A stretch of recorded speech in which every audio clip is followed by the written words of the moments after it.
Le 4 septembre 2017, au cours d'une séance du Conseil de sécurité de l'ONU au sujet de la crise coréenne, l'ambassadrice américaine Nikki Haley a lancé une offensive tous azimuts.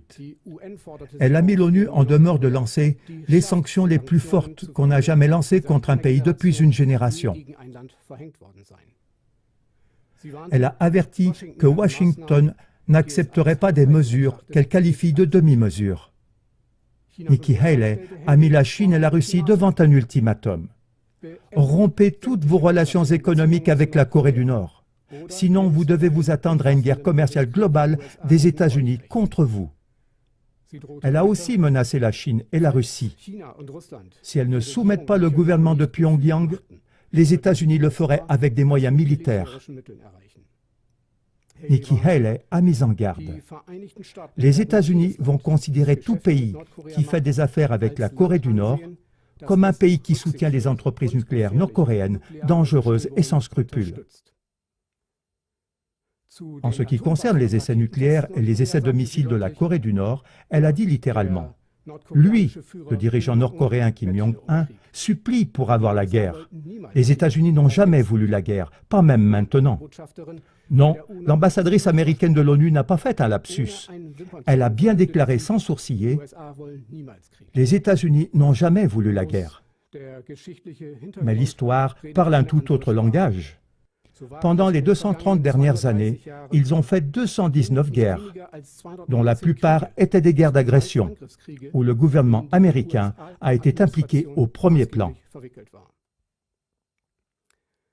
Le livre que le journaliste américain Norman Solomon a écrit et dont on a tiré en 2007 le film « Faire la guerre facilement, quand les présidents américains mentent » montre des parallèles étonnants. La langue et la rhétorique qu'utilisent les présidents et les ambassadeurs américains sont restées presque identiques quand ils voulaient persuader la population des États-Unis que les attaques militaires étaient nécessaires. De manière générale, ils protestaient qu'ils aimaient la paix et détestaient la guerre, et qu'ils n'utilisaient la force qu'en cas d'urgence extrême. Mais rétrospectivement, toutes ces protestations se sont révélées être un grand mensonge, comme nous l'avons montré dans l'émission Insérée.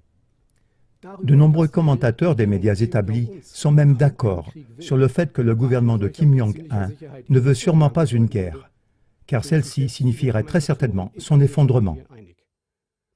À ce sujet, le politologue Dieter Roelof a dit le 4 septembre « Kim Jong-un veut la reconnaissance des États-Unis.